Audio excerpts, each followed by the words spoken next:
যারা দিলের মাকামে আল্লাহর ভয়েতে ইস্তেকামাত হয়ে যাবে, নফসের বিরুদ্ধে যে বান্দা অবস্থান করবে তার ঠিকানা জান্নাতে মাওয়া, তার ঠিকানা হয়ে যাবে জান্নাত। সে যদি নফসের বিরুদ্ধে অবস্থান নিতে পারে।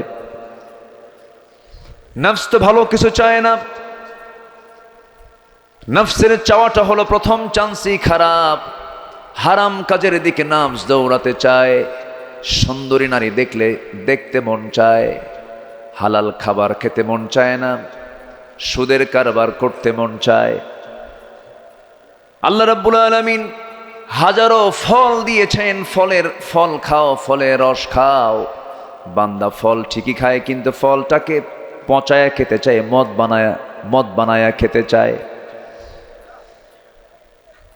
আল্লাহ রাব্বুল আলামিন বলছেন, জাগতিক জীবনে বান্দা নফসের দাসত্ব না করি, আমার দাসত্ব করবি, আমার হুকুমকে মেনে চলবি। আল্লাহ রাব্বুল আলামিন আরেক জায়গায় সুন্দর করে বলছেন, ইন্নাল্লাযীনা আমানু ওয়া আমিলুস সালিহাত কানাত লাহুম জান্নাতুল ফিরদাউসি নুজুলা খালিদিনা ফিহা লা ইয়াবগুনা আনহা হিওয়ালা। জোরে বলুন আল্লাহু আকবার। ঈমান যারা আনবি, আমলে সালেহ যারা করবে, এই জাগতিক জীবনে শিরিক মুক্ত ঈমান যারা আনবে, নেক আমল যারা করবে, তাদের ঠিকানা আল্লাহ রাব্বুল আলামিন এখানে 1 নম্বর জান্নাতের কথা বললেন। যে জান্নাতে বান্দা ঢুকবে অস্থায়ী হিসাবে নয়, স্থায়ী হিসাবে। যেরকম সুবহানাল্লাহ। পৃথিবীর ঠিকানা স্থায়ী না অস্থায়ী? অস্থায়ী, ক্ষণস্থায়ী ঠিকানা।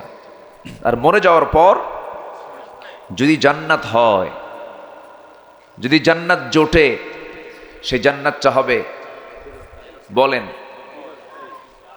ক্ষণস্থায়ী না চিরস্থায়ী? তাহলে আমরা চিন্তা করব কি ক্ষণকাল নিয়ে না চিরকাল নিয়ে? চিন্তা করব আমরা ইহকাল নিয়ে না পরকাল নিয়ে? ইহকাল তো পার হবেই, ইহকাল তো যাবেই,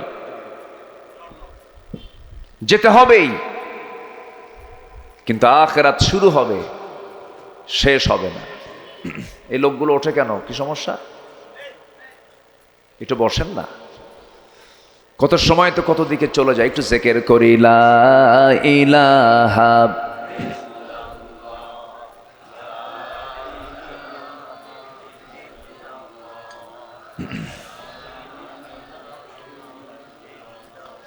আরো জোরে, লা ইলাহা, আরো জোরে, লা ইলাহা, লা ইলাহা, লা ইলাহা ইল্লাল্লাহু মুহাম্মাদুর রাসূলুল্লাহ সাল্লাল্লাহু আলাইহি ওয়াসাল্লাম। তো যে জাহান্নামের কথা আমি বলছিলাম, সেই জাহান্নামে আল্লাহ তাআলা কিছু গর্ত রেখে দিয়েছেন, কিছু গর্ত। যে গর্তগুলো এত ভয়ঙ্কর, জাহান্নাম পর্যন্ত এই গর্তর নাম শুনলে ভয় পায়। এত ভয়ঙ্কর সেই জাহান্নামের গর্তগুলো। সেই গর্তের মধ্যে আল্লাহ তাআলা কিছু সংখ্যক বান্দাকে ঢুকাবেন, যাদের মধ্যে নির্দিষ্ট কিছু অপকর্ম যদি প্রকাশ পেয়ে যায়, আল্লাহ তাআলা তাদেরকে সেই গর্তের মধ্যে ঢুকাবেন। আল্লাহ তাআলা আমাদের সেই জাহান্নামের গর্ত থেকে হেফাজত করুন। জোরে বলি আল্লাহুম্মা আমিন। আমি সূরা মারিয়াম থেকে 2টি আয়াতে কারিমা আমি তেলাওয়াত করেছি। এই 2টি আয়াতকে সামনে রেখে আমি কিছু কথা বলতে চাচ্ছি। আল্লাহ তাআলা আমাকে আমল করার নিয়তে বলার এবং আপনাকে শোনারও তৌফিক দান করুন। জোরে বলি আল্লাহুম্মা আমিন। সূরার নামটা কি বললাম? মারিয়াম, একজন নারীর নামে সূরা। যদিও আমি মারিয়ামের জীবন থেকে আমি কোনো কথা বলবো না আজকে, তবে হ্যাঁ, কোরআনে কারীমে শুধু একজন নারীর নাম এসেছে নাম সহকারে, সে মহিলাকে মারিয়াম। এছাড়া আরো গুণবতী এবং অনেক দামি দামি নারী পৃথিবীতে ছিলেন, যেরকম ইমরাত ফিরাউন, আসিয়া আলাইহিস সালাতু ওয়াস সালাম, তার নামটা কিন্তু কোরআনে উল্লেখ নাই। দামি নারী ছিলেন খাদিজাতুল কুবরা রাদিয়াল্লাহু তাআলা আনহা, তার নাম কিন্তু সরাসরি কোরআনে উল্লেখ নেই। আম্মা জান আয়েশা সিদ্দিকা রাদিয়াল্লাহু তাআলা আনহা, তার শানে আয়াত নাজিল হয়েছে বটে, কিন্তু সরাসরি তার নামটা উল্লেখ নেই। কিন্তু আল্লাহ তাআলা মারিয়ামের নাম শুধু উল্লেখ করেন নাই, তার বাবার নামটাও দিয়েছেন। তার বাবাও আছে এবং তার ছেলের নামও আছে। আল্লাহু আকবার বলেন। তার বাবার নাম, নিজের নাম, ছেলের নাম, কি পরিবার! আল্লাহ রাব্বুল আলামিন বলেন, ইন্নাল্লাহা আসতাফা আদাম ওয়া নূহা ওয়া আলা ইব্রাহিম ওয়া আলা ইমরান আলাল আলামিন যুররিয়াতান বা'দুহা মিন বা'দ। জোরে বলুন আল্লাহু আকবার। আল্লাহ রাব্বুল আলামিন আলে ইমরান কি গোটা পৃথিবীবাসীর উপরে শ্রেষ্ঠত্ব দান করেছেন। তার বাবার নামটা কোরআনে উল্লেখ আছে, নিজের নামটা উল্লেখ আছে, এবং তার সন্তান আল্লাহ তাআলা তাকে স্বামী ছাড়া সন্তান দান করেছেন, যিনি এখনো মারা যান নাই, আসমানে আছেন, আবার তিনি আসবেন, বাতিলদের মোকাবেলায় তিনি আবার জমিনে আসবেন। সেই নবীর নাম কি বলুন? সেই নবীর নাম ঈসা আলাইহিস সালাতু ওয়াস সালাম। তিনি এখনো মারা যাননি, তিনি আবার আসবেন। কিন্তু এই জায়গায় তো একটা জাত আছে পৃথিবীতে, নাসারা, খ্রিস্টান যারা আছে, এরা কি এই কথাকে বিশ্বাস করে? ওরা কি বলে?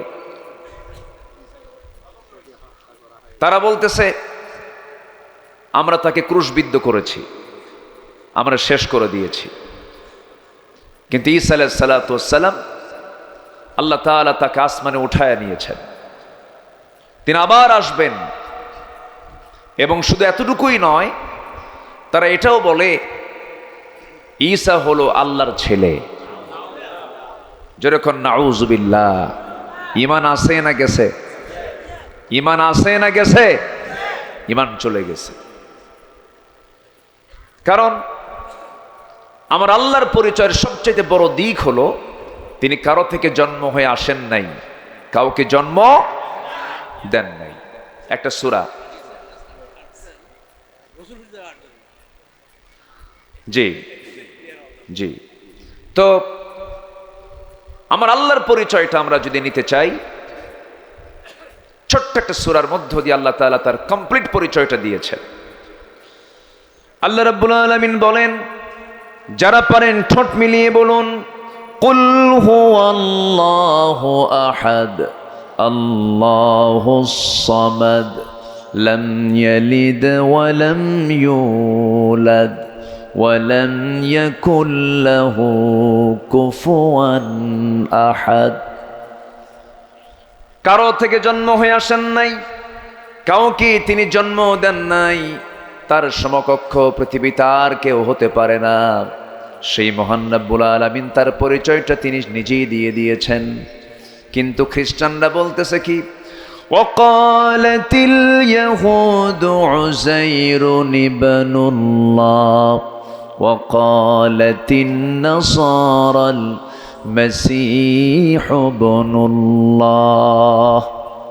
যেরকম নাউযুবিল্লাহ। তাহলে যে ইহুদি, যে নাসারা ওজায়েরকে আল্লাহর ছেলে বলে, ঈসা আলাইহিস সালামকে আল্লাহর ছেলে বলে, আল্লাহর উপরে এত বড় মিথ্যা একটা অপবাদ চাপিয়ে দেয়, যারা আল্লাহর বিরুদ্ধে এত বড় কথা বলতে পারে, সেই জাতগুলো মুসলমানদের কি বন্ধু হতে পারে? আসতে বলবেন না, পারে? কখনো পারে না। সম্মানিত ভাইয়েরা, সম্মানিত বন্ধুগণ, আজ 2 শতাধিক রাষ্ট্র, এর মধ্যে 57টি মুসলিম রাষ্ট্র, 180 কোটি মুসলমানের দুনিয়া, ইহুদির সংখ্যা মাত্র 1.25 কোটি।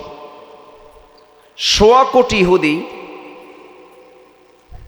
পৃথিবীতে এত অল্প সংখ্যক ইহুদি গোষ্ঠী, অথচ মুসলমানদের প্রথম কিবলা, আল্লাহর দেওয়া নাম বাইতুল আকসা, ইলাল মসজিদিল আকসা, অবরুদ্ধ করে রেখেছে। ফিলিস্তিন এটা জ্বলন্ত অগ্নিকুণ্ড হয়ে আছে, আজ মৃত্যুপরীতে রূপ নিয়েছে। মুসলমানের মুখে কোনো আওয়াজ নাই, মুসলমান কথা বলে না। বড় আফসোস, ইসলাম আজকে কিতাবে চলে গেছে, মুসলমান আজকে গোরস্থানে চলে গেছে। বড় আফসোস। সম্মানিত ভাইয়েরা, সম্মানিত বন্ধুগণ, অথচ আমার রাসূল বলেছেন, গোটা মুসলিম উম্মাহ হলো একটা দেহের মতো। দেহের কোনায় চিমটি কাটলে যেমন সঙ্গে সঙ্গে টের পাওয়া যায়, একজন মুসলমানের জীবন রক্ত নিয়ে কেউ খেলতে চাইলে গোটা মুসলমান যদি তার বিরুদ্ধে ঝাঁপিয়ে পড়বে। কোথায় মুসলমান? সেদিন আমাকে খুব কাঁদিয়েছে। ছোট্ট একটা ছেলে, একদম গোলাপের মতো চেহারা, ফুটফুটে, বাপ হারিয়েছে, মা হারিয়েছে, বাপ হারা মা হারা সন্তান, ছোট্ট বাচ্চা, খোলা আকাশে অবস্থান নিয়েছে। বাড়ি ঘর তো সব বম্বিং করে উড়াইয়া দিছে। আকাশের দিকে তাকায়া বলতেছে, আকাশের মালিক, শুনেছি তোমার এই আকাশের নিচে নাকি 180 কোটি মুসলমান আছে, কিন্তু কই, আজকে কয়েকটা দিন হলো পেটে কোনো খাবার যায় না। ওই মুসলমান তো কেউ আমাকে দেখতে আসলো না। আল্লাহ, তোমার আদালতে মামলা দিলাম।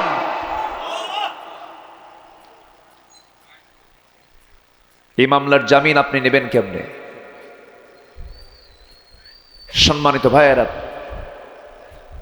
সম্মানিত বন্ধুগণ, বেশি না, শুধু 4 থেকে 5টা মুসলিম রাষ্ট্র যদি আজকে এক হতো, সমস্ত বাতিল গোষ্ঠী সব ধ্বংসস্তূপে পরিণত হয়ে যেত। কিন্তু কেন নাই? এর মূল কারণ হলো, বিশ্ব নেতৃত্বে যে সমস্ত মুসলমান সামনের কাতারে, এর ম্যাক্সিমাম হলো সব মুনাফিকের দল। আসতে বলবেন না, জোরে বলুন, ঠিক কিনা? মুনাফিকের দল। সম্মানিত ভাইয়েরা,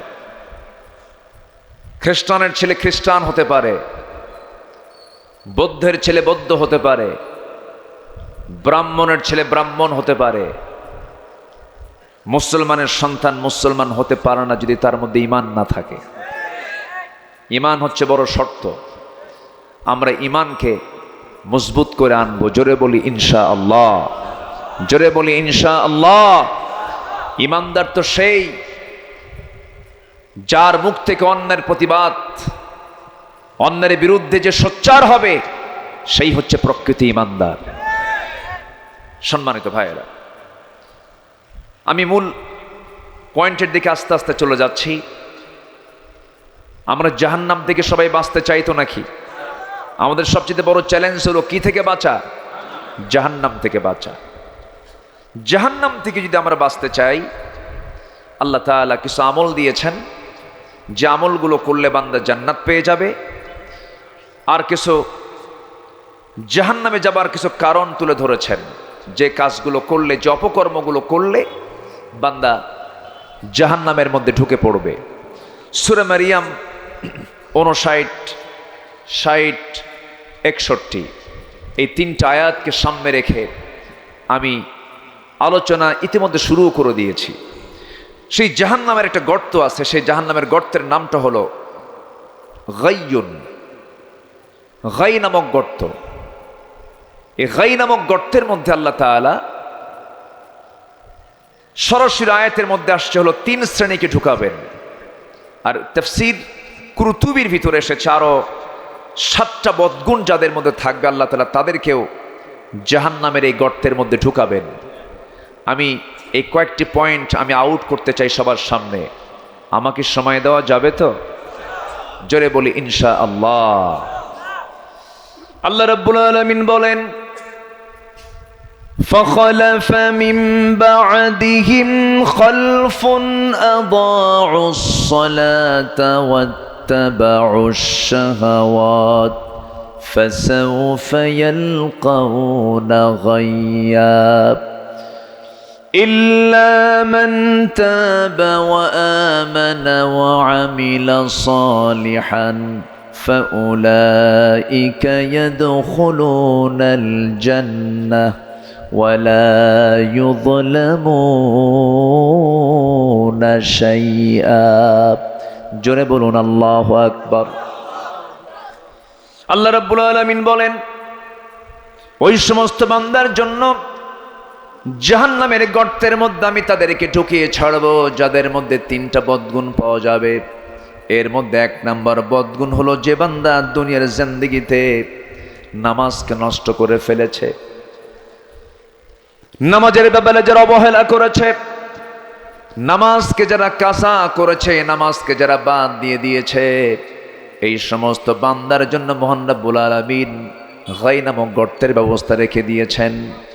আমার বন্ধুগণ, এই বাংলাদেশের মাটিতে 18 কোটি মুসলমানের বসবাস। রমজান চলে গেল, রমজান মাসে নামাজের পাশাপাশি গুরুত্বপূর্ণ একটা ইবাদত মাহে রমজানের রোজা। আমি যদি আপনাকে প্রশ্ন করি, বলুন তো আমার দেশের নামাজি বেশি না বেনামাজি বেশি? কি বেশি? বেনামাজি বেশি। আল্লাহর দৃষ্টিতে বান্দার যত পাপ আছে, যত বড় গুনাহ আছে, এর মধ্যে সবচেয়ে বড় গুনাহ হলো নামাজকে নষ্ট করে ফেলা, নামাজকে বাদ দেওয়া। এই কাজটা, এই অপরাধটি আমার দেশে কম হয় না বেশি হয়?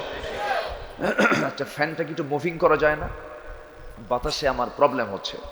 ফ্যানটা একটু মুভিং করেন, মানে চতুর্দিকে যেন ফ্যানটা ঘুরে। সম্মানিত ভাইয়েরা, হ্যাঁ, তাহলে যেই অপরাধটা আমার আল্লাহর কাছে সবচাইতে বড় গুরুতর, সে অপরাধটা আমার দেশে কম হচ্ছে না বেশি হচ্ছে? আসতে বলে, কম হয় না বেশি হয়? বেশি হয়। দেশ স্বাধীন হলো 1971-এ, আজকে 2024, 53 বছর অতিক্রম হলো। সংসদে বহু বিল পাশ হলো। এ পর্যন্ত কোন পার্লামেন্টারিয়ান, কোন অধিবেশনে নামাজের কোন বিল কি সংসদে উত্থাপন করেছেন? আসতে বলেন, করেছেন? তাহলে এখান থেকে প্রমাণিত হলো যেটা আল্লাহর দৃষ্টিতে সবচেয়ে বড় অপরাধ, নামাজকে নষ্ট করা, এবং জাহান্নামে যাওয়ার 1 নম্বর কারণ হলো নামাজকে নষ্ট করা, নামাজকে ছেড়ে দেওয়া। সেই নামাজ সমাজে চালু হোক, এই ব্যাপারে আজ পর্যন্ত কেউ সংসদে বিল আকারে এই প্রস্তাব দেয়নি। এর মানে হলো জাতির যারা রাহবার, জাতির যারা নেতৃত্ব দিচ্ছেন, তারা মন থেকে সমাজে নামাজ কায়েম হোক তারা চায় না। আসতে বলে, আসতে বলেন কেন, ঠিক কিনা? তাহলে তারা যদি না চান, এখন বলুন তো তারা কি আমার প্রকৃত বন্ধু হতে পারেন? আসতে বলবেন না, পারেন? যে বন্ধু আমাকে জাহান্নাম থেকে বাঁচাতে পারবে না, যে বন্ধু আমার জাহান্নাম থেকে বাঁচানোর জন্য চেষ্টা করতে পারে না, সে আমার কখনো প্রকৃত বন্ধু হতে পারে না। আমার বন্ধুগণ, আল্লাহ রাব্বুল আলামিন এই নামাজের ব্যাপারে আরেক জায়গায় বলছেন, মা সালাকাকুম ফি সাকার ক্বালু লাম নাকু মিনাল মুসাল্লিন ওয়া লাম নাকু নুতঈমুল মিসকিন ওয়া কুন্না নাখুদু মা'আল খাইদিন ওয়া কুন্না নুকাযযিবু বিয়াউমিদ্দিন হাত্তা আতানাল ইয়াকিন ফামা তানফাউহুম শাফাআতুশ শাফিঈন। জোরে বলুন আল্লাহু আকবার। জাহান্নামীরা, আজকে তোমরা জাহান্নামের মধ্যে কেন? জাহান্নামীরা বলবে, আজান শুনেছিলাম, কানে কানে মসজিদের আজান শুনেছি আমরা, ফজরের সময় আজানগুলো আমার কানে কানে চলে আসতো, কিন্তু নামাজটা পড়ি নাই। আমার বন্ধুগণ, আমার আপনার জীবনের সবচেয়ে বড় যদি শত্রু হয়, সেই শত্রু হলো শয়তান। শয়তানটা প্রত্যেক রাতের বেলা শেষ সময়ে, শেষ টাইমে, আজানের একটু আগ দিয়ে প্রত্যেক বান্দার সামনে হাজির হয়ে যায়।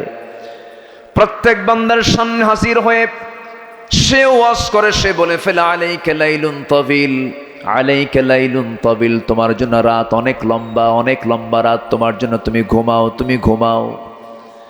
ওই সময় শয়তান বান্দার মাঝে তিনটা গিট দিয়ে দেয়, তিনটা গিরা দিয়ে দেয়, তিনটা গিট দিয়ে সে চলে যায়।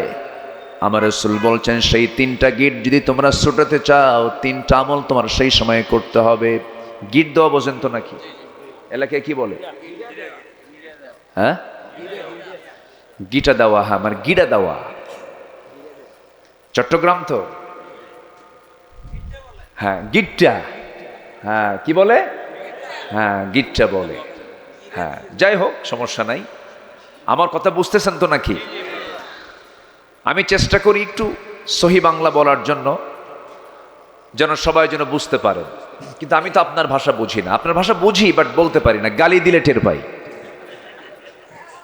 গালি দিলে বুঝি যে আপনি কি আমার এই গালিটা দিলেন। সম্মানিত ভাইয়েরা, শয়তান প্রত্যেক রাতে এসে তিনটা গিট দিয়ে দেয়, তিনটা গিরা দিয়ে দেয়। সেই সময় ওই বান্দা যদি শয়তানের দেওয়ায় তিন গিটটা যদি তার নিজের জীবন থেকে ছুটায় নিতে চায়, রাসূল তিনটা আমল শেখায় দিলেন। রাসূল বলছেন, তুমি সেই সময় তিনটা কাজ করবে। নাম্বার 1, আজান শোনার সঙ্গে সঙ্গে যদি বিছানা থেকে পিঠটা সরাতে পারো, একটা গিট তোমার ছুটে গেল। ওযু যদি বানাতে পারো, আরেকটা গিট ছুটে গেল। ওযু বানায় নামাজের নিয়তে যদি তুমি মসজিদের দিকে রওনা দাও, প্রত্যেকটা কদমে কদমে 10টা করে নেকি লেখা শুরু হয়ে গেল।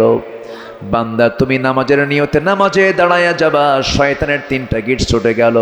সারাটা দিন 24 ঘন্টা শয়তান তোমার কাছে আর ওয়াসওয়াসা দিতে পারবে না। জোরে বলি সুবহানাল্লাহ। তাহলে সবাইকে ফজর পড়বো না ইনশাআল্লাহ? সবাইকে ফজর পড়বো। যে নেতাদের ঘুম ভাঙ্গে 10টায়, যে নেতাদের রাত কাটে মদের বারে, যে নেতারা মদের আইন পাশ করে, নামাজের আইন পাশ করে না, ওই সমস্ত নেতৃত্বের মুখে আমরা জুতা মারি। রাজি আছেন কারা কারা? হাত উঁচু করে দেখা।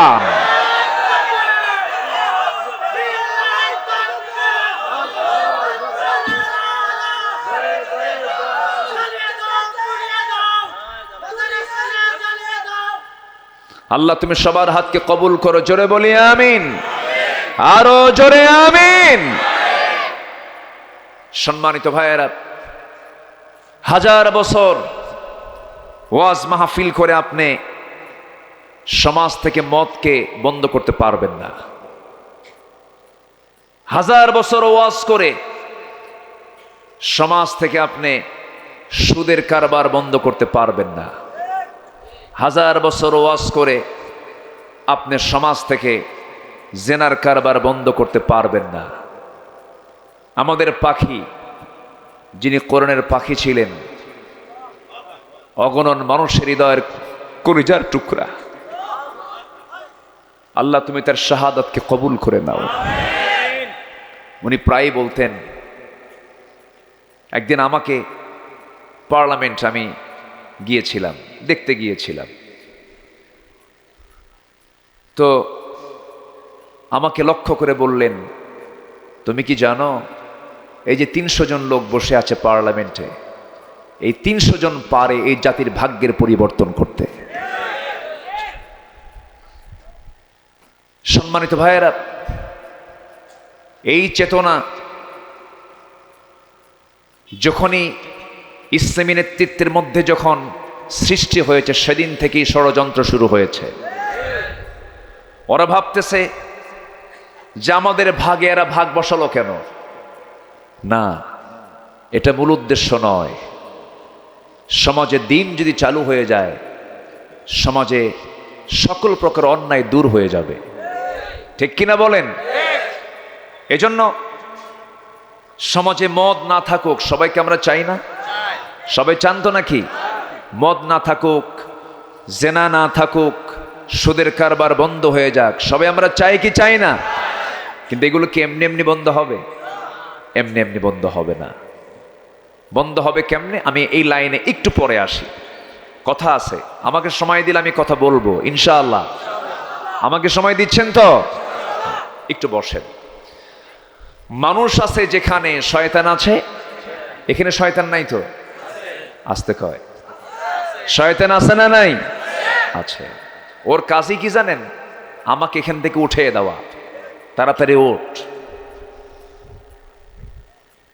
ইমাম নামাজ লম্বা করলে কিছু কিছু মুসল্লির অসুবিধা হয়ে যায়, আছে না? কিছু কিছু মুসল্লি সূরা কেরাত লম্বা হলেই মুসল্লির কাম সারা।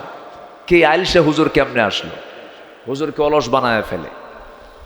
মাঝে মাঝে পিছন থেকে লোকমাও দেয়, গলা ছাড়া দেয়, গলা ছাড়া। হুজুর তাড়াতাড়ি শেষ করেন। এগুলো ওয়াসওয়াসা। মাহফিলে বসে যদি আপনি মজা না পান, ইমামের পিছনে লম্বা তেলাওয়াতে যদি আপনি তৃপ্তি না পান, লম্বা সেজদায় যদি আপনার তৃপ্তি মজা না থাকে, না আসে, ভাবতে হবে আপনার মধ্যে শয়তান কাজ করে যাচ্ছে, ওয়াসওয়াসা দিয়ে যাচ্ছে। সম্মানিত ভাইয়েরা, একটু বসুন। জাহান্নামের একটা গর্ত বলেছিলাম, জাহান্নামটা কি ছোট না বড়? আকাশের যে সূর্য আমরা দেখতে পাই, এই সূর্য কি আসলে কি প্লেটের মতো? এই পৃথিবী থেকে 13 লক্ষ গুণ বড়। আল্লাহু আকবার বলেন। এই সূর্য যদি জাহান্নামের মুখে যদি ছেড়ে দেওয়া হয়, সূর্য জাহান্নামের মধ্যে ঢোকার পর সূর্য হেরে যাবে। সূর্য কি হবে?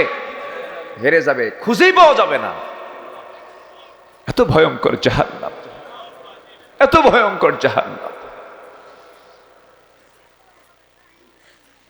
সেই জাহান্নামের গর্তের মধ্যে আল্লাহ তাআলা ঢুকাবেন। শুধু জাহান্নাম না, গাই নামক গর্তের মধ্যে আল্লাহ তাআলা 2 শ্রেণীর বান্দাকে ঢুকাবেন। একটা আমরা শুনেছি, একটা হলো যারা নামাজকে নষ্ট করেছে। যেখানে নামাজের পরিবেশ নাই সেখানে যাওয়া যাবে না। যেখানে নামাজ নষ্ট হয়ে যাবে সেই জায়গায় যাওয়া যাবে না। যে নেতৃত্ব মানতে গিয়ে নামাজ পড়া লাগে না, সেই নেতৃত্ব মানা যাবে না। যে দল নামাজের কথা বলে না, যে দল নামাজ কায়েমের কথা বলে না, সেই দল করা হালাল না হারাম? আরো জোরে বলেন, সেই দল করা হালাল না হারাম? হারাম। আমার দেশে কত দল, কত মত, কত পথ, নামাজের কথা বলে না। কিসের কথা বলে না? নামাজের সময় চলে যায়, মাইকও বন্ধ করে না। এই যে ওয়াজ কি শুধু আমি পারি?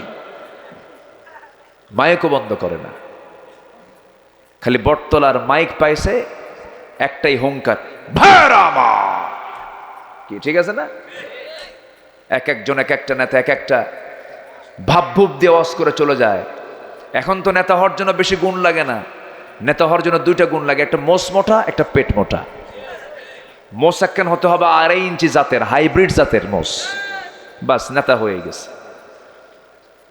কিন্তু নেতা হওয়ার জন্য ইসলাম বলছে সেই নেতৃত্বের আসনে থাকবে যে তাকওয়ার দিক থেকে সবার উপরে যে থাকবে। আল্লাহু আকবার বলেন। আমার বন্ধুগণ, নামাজ থেকে নেতৃত্ব আসতে হবে। আমার নবীজি নামাজ নিয়ে যত কথা বলেছেন, অন্য বিষয়ে এত কথা বলেন নাই, নামাজের কথাটা সবচাইতে বেশি বলেছেন। এমনকি রাসূল দুনিয়া থেকে যখন বিদায় নেবেন, বিদায় হওয়ার শেষ পূর্বের কথাটা ছিল কি নিয়া বলেন? আসসালাত আসসালাত মা মালাকাত আইমানুকুম, নামাজটা তোমরা আদায় করো। রাসূল দুনিয়া থেকে বিদায় নেবেন, বিদায় লগন যখন চলে আসছে, একবার হোশ একবারে বেহোশ। মৃত্যুর যন্ত্রণা সবার জীবনে আছে না নাই বলেন? জীবন আছে যার, মৃত্যু আছে তার। নবীজি দুনিয়া থেকে বিদায় নেবেন, বিদায় লগন চলে আসছে, একবার হোশ আর একবারে বেহোশ। নবীজির ইন্তেকালের সময় প্রচন্ড জ্বর এসেছিল, প্রচন্ড মাথা ব্যথা হচ্ছিল, আর আরেকটা সিমটম দেখা দিয়েছিল, সেটা হলো অসহ যন্ত্রণা। সেটা হলো বিষ প্রয়োগ করা হয়েছিল, তারা খাদ্যের ভিতরে ইহুদিরা বিষ প্রয়োগ করেছিল। সেই বিষক্রিয়া শুরু হয়েছিল মৃত্যুর পূর্বে। নবীজির এই 3টা কষ্ট জারুন কষ্টের মধ্যে ফেলে দিচ্ছিল রাসূলকে। রাসূল দুনিয়া থেকে বিদায় নেবেন, প্রচন্ড অসুস্থ অবস্থা। আম্মা জান আয়েশা বলেন, নবীজি কোনো স্ত্রীর ঘরকে পছন্দ না করে আমার ঘরটাকে বেশি পছন্দ করলেন, আমার ঘরে তাশরীফ আনলেন। নবীজি আমার ঘরে ঢুকিয়ে বলছেন, আয়েশা আয়েশা, শরীরটা কেমন যেন লাগতেছে, আমি মনে হয় মরে যাব, আমি মনে হয় বাঁচবো না, দুনিয়া থেকে বিদায় নিয়ে নেব। আয়েশা, মাথায় পানি একটু ঢেলে দাও তো। আম্মা জান আয়েশা তার উরুতে তার মাথাটা রাখলেন, মাথায় পানি ঢেলে দিলেন। আজান যখন হয়ে গেল, রাসূল বলছেন, আয়েশা আমার বেলাল তো আজান দিছে, আমাকে নামাজে যেতে হবে, একটু উঠাও তো আমাকে। আমার নবীজি নিজের শক্তি প্রয়োগ করে উঠাতেন, উঠতে নিলেন, মাথা চক্কর মেরে পড়ে যেতে নিলেন। আম্মা জান আয়েশা তাকে ধরে ফেললেন, আস্তে করে ধরে আবার বসায় দিয়ে বলছেন, ইয়া রাসূলুল্লাহি, জামাতে নামাজে যাওয়ার জন্য একা চলার মতো সক্ষমতা আপনার মধ্যে আর নাই, আপনি যেতে পারবেন না। রাসূল বলছেন, তাহলে আমার মুসল্লায় দাঁড়াবে কে? আমার মুসল্লায় নামাজের দায়িত্ব পালন করবে কে? আয়েশা, তোমার আব্বা, আমার বন্ধু, আমার আবু বকরকে বলে দাও আমার মুসল্লায় দাঁড়ায় যেন আমার দায়িত্বটা সে পালন করে। সংবাদ চলে গেল, ইন্নাস সালাতা কানাত আলাল মুমিনিনা কিতাবাম মাওকুতা, সময় মতো নামাজি। নবীজির যখন উপস্থিতি লক্ষ্য করছেন না, সাহাবায়ে কেরাম তাকাতাকি করছেন, দেখা দেখি করছেন। এমন সময় সাইয়েদনা আবু বকর সিদ্দিক রাদিয়াল্লাহু আনহু যখন নবীর মুসল্লায় দাঁড়ায় যখন নামাজ শুরু করবেন, এমন সময় সাহাবায়ে কেরামদের মধ্যে হাওমাও শুরু হয়ে গেছে, কান্নাকাটি শুরু হয়ে গেছে। নতুন ইমাম নতুন মুসল্লায় দাঁড়ায় গেছেন, বেলাল আকামত দিলেন, নামাজ যখন শুরু হয়ে গেল, নবীজি বলছেন, আয়েশা রে, আমাকে একটু ধরো তো, আমি একটু আজকে প্রাণ ভরে দেখতে চাই আমার সাহাবীরা কেমন করে জামাতে নামাজ আদায় করে। আমার নবীজি আম্মা জান আয়েশার হাতের উপরে ভর দিয়া, গায়ের উপরে ভর দিয়া জানালার কাছে চলে গেলেন। সাহাবীরা নামাজ পড়তেছিলেন, সাহাবীদের নামাজ দেখে দেখে আমার নবীজির চোখে পানি চলে এলো। নবীজির দাড়িগুলো ভিজতেছিল চোখের পানি দিয়া, গাল ভিজে যাচ্ছিল নবীজির চোখের পানি দিয়ে। আম্মা জান আয়েশা তার গালের চোখের পানিটা মুছে মুছে দিচ্ছেন আর বলছেন, ইয়া রাসূলুল্লাহ, আপনি কাঁদেন কেন? আপনার সাহাবীরা নামাজ পড়ে, এত আনন্দের বিষয়, আপনি কান্নাকাটি করছেন কেন? রাসূল বলছেন, আয়েশা রে, তুমি যে আমার চোখের পানি দেখতেছো, এই চোখের পানিটা আমার দুঃখের পানি না, এটা আমার চরম আনন্দের পানি। তুমি কি জানো আয়েশা, এই নামাজ আজকে কাতারে কাতারে আমার সাহাবীরা আদায় করছে। এই নামাজ প্রতিষ্ঠার সংগ্রাম করতে গিয়া ওই উহুদের ময়দানে কাফেররা আমার এই দাঁত দুইটা ভেঙে দিয়েছে। ওরে আয়েশা, এই নামাজ কায়েমের সংগ্রাম করতে গিয়ে তায়েফের ময়দানে কাফেররা আমাকে মারতে মারতে বেহুশ করে ফেলে দিয়েছে। এই নামাজ কায়েমের সংগ্রাম করতে গিয়া খন্দকের প্রান্তরে আমাকে 4টা দিন পর্যন্ত না খেয়ে থাকতে হয়েছে, পেটে পাথর বাঁধতে হয়েছে। এই নামাজ কায়েমের সংগ্রাম করতে গিয়ে ওরে আয়েশা, আমার চাচা আমির হামজার বুক থেকে কলিজা চিরে বের করে অঙ্গহানি করেছে কাফের মুশরিকের দলেরা। এই নামাজ কায়েমের সংগ্রাম করতে গিয়া আমার সাহাবী আব্দুল্লাহ বিন জাহাসের নাক কেটে নিয়েছে, কান কেটে নিয়েছে, চোখ তুলে নিয়েছে। সেই রক্ত ভেজার মধ্য দিয়ে দিন কায়েম হয়েছে, নামাজ কায়েম হয়েছে। এই নামাজের দৃশ্য দেখে আমার চোখে এই জন্য পানি আসতেছে। আয়েশা রে, ওরে আয়েশা, আমি মনে হয় বাঁচবো না, আমি মনে হয় দুনিয়া থেকে বিদায় নিয়ে নেব আয়েশা। তবে তোমাকে বলছি, আমার কলিজার টুকরা ফাতিমা কোথায় গেল? একটু ফাতিমাকে ডেকে আনো তো, ফাতিমাকে দেখার বড় শখ হচ্ছে। নবীজি 4টা মেয়ের ভিতরে সবচেয়ে বেশি মহব্বত করতেন, ফাতিমাকে বেশি কাছে টেনেছেন। সহিহ বুখারীর বর্ণনা, ফাতিমার নামটা যখন না হলো, ফাতিমা রাদিয়াল্লাহু তাআলা আনহা নবীজির দরজায় পৌঁছে গেলেন। চোখে চোখ যখন পড়ে গেল, নবীজি লক্ষ্য করে দেখেন ফাতিমার চোখে পানি। রাসূল এবার বলছেন, ফাতিমা, তোমার চোখের পানিটা দেখলে আমার দারুণ কষ্ট হয়, কেঁদো না, আমার কাছাকাছি চলে আসো। কানের মধ্যে মুখ ঢুকায় দিলেন, কানের মধ্যে মুখ ঢুকায় দিয়া বলছেন, ফাতিমা, তোমার কান্নার কোনো প্রয়োজন নাই। জাগতিক জীবনে তুমি যেমন আমার কাছাকাছি ছিলা, আমার মৃত্যুর পরে কবরের জিন্দেগিতেও তুমি আমার কাছাকাছি থেকে যাবে। জোরে বলি সুবহানাল্লাহ। ফাতিমাকে সান্ত্বনা দিয়ে বিদায় দিলেন। আমার নবীজি মৃত্যুর পূর্ব প্রস্তুতি নিয়ে ফেললেন। রাসূল দুনিয়া থেকে বিদায় নেবেন, বিদায় নেবার আগে বলছেন, ও আমার আয়েশা, দেখো তো ঘরের মধ্যে কোনো কিছু আছে নাকি। তন্ন তন্ন করে খুঁজে খুঁজে 6টা স্বর্ণের টুকরা বের হলো, হাতের তালুতে রাসূল নিয়ে নিলেন। বললেন, আয়েশা শোনো, এতটুকু সম্পদ আমি আমার ঘরে রেখে যেতে চাই না, এতটুকু সম্পদ আমি দিন কায়েমের জন্য আল্লাহর পথে আমি দান করে গেলাম। আমার নবীজি সবার কাছ থেকে বিদায় নিচ্ছেন। নবীজির খাদেম ছিলেন আনাস বিন মালিক রাদিয়াল্লাহু তাআলা আনহু। আমার রাসূল তাকে তার চোখের সামনে দেখতে পেলেন না। রাসূল বলছেন, ও আমার সাহাবীরা, আমি সবাইকে দেখতে পাচ্ছি, কিন্তু আমার আনাস কই গেল? সাইয়েদনা আনাসের বয়স তখন 20 বছর। আনাস বিন মালিকের মা উম্মে সুলাইম রাদিয়াল্লাহু তাআলা আনহা আনাস বিন মালিককে নবীর হাতে দিয়ে বললেন, ইয়া রাসূলুল্লাহি, এই মদিনার বহু আনসাররা আপনাকে কত কি দিয়া সাহায্য করলো, আমার তো কিছু দেওয়ার মতো নাই। আমার কলিজার টুকরা সন্তান আনাসকে আমি আপনার কাছে দিয়ে গেলাম, আপনি যা ইচ্ছা তাই করবেন। আমার নবীজি সাইয়েদনা আনাসকে খুব ভালোবাসতেন, কিন্তু আনাস যখন দেখলেন নবীজির ইন্তেকাল হয়ে যাচ্ছে, নবীজি অসুস্থ, নবীজি কাতরাচ্ছেন, মৃত্যুর যন্ত্রণায় ছটফট করছেন, আমার নবীজি মারা যাবেন, এটা সহ্য করতে না পেরে সাইয়েদনা আনাস বাইরে চলে গেছেন। রাসূল বলছেন, সাহাবীরা রে, আমার আনাস কই? আমার আনাসকে আমার সামনে নিয়ে আসো। সাইয়েদনা আনাসকে যখন সামনে হাজির করা হলো, রাসূল বলছেন, আনাস, তোর চোখের পানি আমার দারুণ কষ্ট হচ্ছে, তুই কান্দিস কেন? কি হয়েছে? মনে হয় কষ্ট দিয়েছি তোকে, যদি তুই কষ্ট পেয়ে থাকিস তুই আমারে মাফ করে দিস। সঙ্গে সঙ্গে আনাস বলছেন, ইয়া রাসূলুল্লাহ, আপনি আমাকে কষ্ট দেবেন কেন? বরং আমি তো আপনাকে কষ্ট দিয়ে ফেলেছি, কারণ মা আমাকে 10 বছর বয়স আপনার খেদমতে রেখে গেছেন, বুঝে নাই খেদমত কাকে বলে। উল্টা খেদমত আপনি আমারই করেছেন, আমি আপনার তেমন কিছু করতে পারি নাই। এই যে আমার মাত্র 20 বছর পূর্ণ হলো, কেবল বোঝা শুরু করেছি, আপনি দুনিয়া থেকে যদি বিদায় নেন আমি কার খেদমত করব?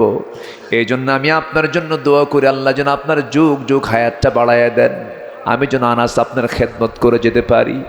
এই কথা শোনার সঙ্গে সঙ্গে রাসূল বলছেন, আনাস রে, মৃত্যুর সময় ঘনিয়ে এসেছে, আমার আমি দুনিয়া থেকে বিদায় নিয়ে নেব। আনাস, আমার মরার সময় চলে আসছি, তবে আনাস একটা কথা বলে যাই, তুই যেহেতু আমার খাদেমটা থাকতে চাস, আমি আল্লাহর কাছে এই দোয়াটাই করি, আল্লাহ, আনাস যেমন আমার দুনিয়ার জিন্দেগিতে আমার খাদেম ছিল, আমার জান্নাতের খাদেমটা তুমি আমার আনাসকে তুমি কবুল করে নিও। যেরকম সুবহানাল্লাহ। নবীজি দুনিয়া থেকে বিদায় নেবেন, বিদায় লগন চলে আসছি। আমার নবীজি আম্মা জান আয়েশার উরুর উপরে মাথা রেখে তিনি দুনিয়া থেকে বিদায় নেবেন। এমন সময় বলছেন, আয়েশা সর্বশেষ কথা মনে হয় তোমার সাথে আমার হয়ে যাবে, আমি দুনিয়া থেকে বিদায় নিচ্ছি। আমার উম্মতের জন্য সারা জীবন কেঁদেছি, এখনো কাঁদছি, হাসরেও কাঁদব। আমার উম্মতের জন্য আমি পেরেশান থাকবো সর্বক্ষণ। তবে আমার উম্মতকে তুমি জানিয়ে দিবা, আমার সাহাবায়ে কেরামকে জানিয়ে দিবা, আমার সর্বশেষ কথা কিন্তু একটাই, সেটা হলো আমার উম্মতরা যেন কখনো 5 ওয়াক্ত নামাজ না ছেড়ে দেয়। যেরকম সুবহানাল্লাহ। এদিকে আল্লাহ বলছেন, ফাখলাফা মিন বা'দিহিম খালফুন আদাউস সালাহ ওয়াত্তাবাউশ শাহাওয়াত ফাসাউফা ইয়ালকাউনা গায়্যা। খবরদার, নামাজ নষ্ট করবি না। নামাজ নষ্ট করলে শুধু জাহান্নাম না, জাহান্নামের গর্তের মধ্যে ঢুকায় মারবো তোরে। যেরকম নাউজুবিল্লাহ। জেলখানার মধ্যে আরেকটা জেল হলো সেল, আরেকটা জেল কি? সেল। জাহান্নামের মধ্যে আরেকটা জাহান্নাম হলো জাহান্নামের গর্ত। এই গর্তের নাম হলো গাই। গাই নামক গর্তের মধ্যে আল্লাহ তাআলা যারা নামাজকে নষ্ট করবে তাদেরকে ঢুকাবেন। আরেকটা হলো, আরেকটা অপরাধের জন্য আয়াতে সরাসরি এসেছে, আর তাফসীরে কুরতুবীর মধ্যে আসছে আরো 7টা অপরাধ যারা করবে তাদেরকে আল্লাহ তাআলা জাহান্নামের গর্তের মধ্যে ঢুকাবেন। আমাকে সময় দিচ্ছেন তো নাকি? জোরে বলি ইনশাআল্লাহ। আমার বন্ধুগণ, আরেকটা অপরাধ হলো ওয়াত্তাবাউশ শাহাওয়াতি ফাসাউফা ইয়ালকাউনা গায়্যা। নাম্বার 2 হলো যে বান্দা মন যা চায় তাই করবে, যারা তাদেরকে জাহান্নামের গর্তের মধ্যে ঢুকাবেন। মন যা চায় তা করা যাবে, মন যা চায় তা করা যাবে, আল্লাহ যা চান তাই করতে হবে। মন যা চায় তা করব না, আল্লাহ যা চান তা করব। আল্লাহ যা করতে বলেছেন তা করব, মনের বিরুদ্ধে অবস্থান নেব, নফসের তাবেদারি না করে কার গোলামি করব? আল্লাহ। রমজান চলে গেল, রমজানটা বিদায় হলো। ওমরে ফারুকের মতো মানুষ রমজানের 30টা রোজা রাখার পর ঈদের মাঠের ইমাম তিনি, হাজার হাজার মুসল্লি সব হাজির হয়ে গেছে নামাজের জন্য, ইমাম নাই। মুসল্লা ইমাম কই গেল? বাড়িতে এসে দেখে সাইয়েদনা ওমর ফারুক রাদিয়াল্লাহু আনহু সিজদার মধ্যে শিশুর মতো কান্নাকাটি করছে। বলা হলো, সাইয়েদনা ওমর আপনি না গেলে নামাজ কেমনে হয়? আপনি কাঁদেন কেন? আজকে তো আনন্দের দিন। সাইয়েদনা ওমর ফারুক বলছেন, তোমরা হয়তো আনন্দ করছো কারণ তোমাদের কাছে হয়তো নিউজ চলে আসছে আল্লাহ তোমাদেরকে মাফ করে দিয়েছেন। আমার কাছে নিউজ আসে নাই, আমার কাছে সংবাদ আসে নাই যে আল্লাহ আমাকে মাফ করেছেন কিনা। এই জন্য সেজদায় পড়ে পড়ে কাঁদি। সম্মানিত ভাইয়েরা, সম্মানিত বন্ধুগণ, দিলের মধ্যে থাকতে হবে সবার আগে কার ভয়? আসতে বলবেন না, কার ভয়? আল্লাহর ভয় কাকে বলে? অর্থাৎ আল্লাহর ভয় তাকেই বলে, সেই আল্লাহর ভয়ে ভীত যে সকল প্রকার হারাম কাজকে বাদ দেয়। কার ভয়ে? আল্লাহর ভয়। আজকে সমাজে হারাম কাজের পরিমাণ কম না বেশি? আসতে বলবেন না, কম না বেশি? দাঁতমারা ইউনিয়নে কোনো সুদ নাই, সুদ আছে? সুদ আছে? সুদখোরের জন্য জান্নাত না জাহান্নাম? আসতে বলো না, সুদখোরের জন্য জান্নাত না জাহান্নাম? জাহান্নাম। সুদের বিরুদ্ধে কোরআনের সরাসরি আয়াত আছে না নাই? আছে। লা তাকুলুর রিবা, লা তাকুলুর রিবা, সুদ খায়ও না। লা তাকুলু, কখনো খায়ও না, সুদ খেতে যেও না। আহাল্লাল্লাহুল বাইআ ওয়া হাররামার রিবা, স্পষ্ট করে দিয়েছেন। সেই সুদের মতো স্পষ্ট হারাম আজকে সমাজে বন্ধ না চালু?